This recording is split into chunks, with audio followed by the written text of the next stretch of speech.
Raffi thought of the night of Marco's death, of Galen's terrible oath that he would seek out the Margrave, that he would kill the Margrave.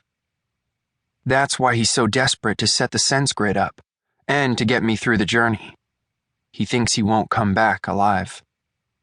Now, the tree said gently, you are really afraid. Raffi jumped up, brushing pollen from his clothes. Already it was back, that sickening terror he could never lose for long.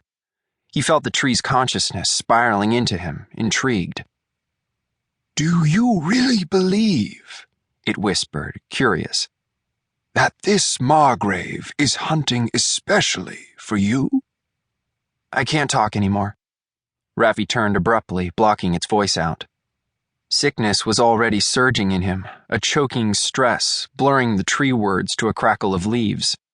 He started to stumble through to the stream, then swung around for the book, feeling the sweat on his back chill as he bent, dizziness making his vision spin. He gasped and leaned on the tree.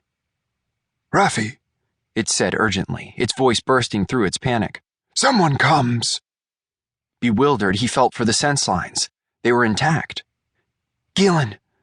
His voice was a whisper, a croak, but the keeper was already racing up. A firm hand grabbed him. The watch? Can't be. Can't feel anything.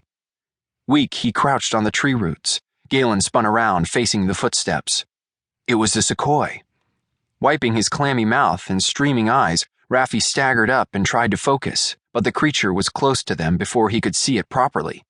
Then he stared. The sequoia was worn and ragged. Dried blood clogged its fur from a half-healed wound under one ear. Its yellow eyes were glazed with weariness. Galen grabbed its thin shoulders.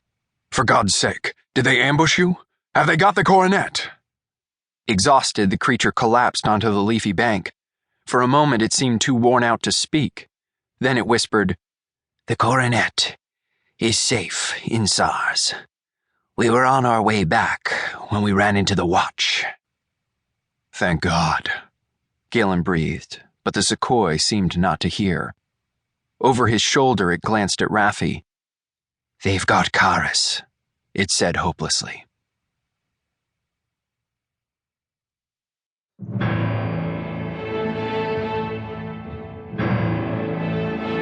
The Broken Hills. Chapter 1. When the work of the makers stopped, Hallen fell silent. He answered no one. He climbed far into the hills and built a fearsome castle. He built it in a day and a night, and no one came there but himself. Throughout its dim corridors, there were mirrors. Book of the Seven Moons.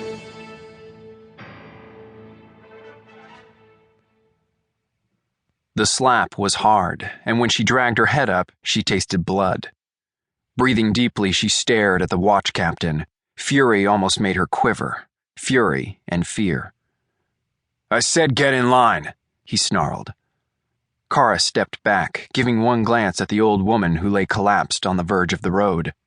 The watch captain turned and prodded the inert body with his boot. When it didn't move, he kneeled and took out a knife. Kara stiffened. But all he did was slice the rope that held the woman to the rest of the prisoners.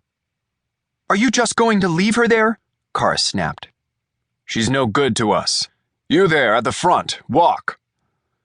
The razorhounds snarled and scrabbled at the mesh of their cages, and the small line of prisoners stumbled quickly back into motion, the jerk of the rope tugging Karis on despite her anger.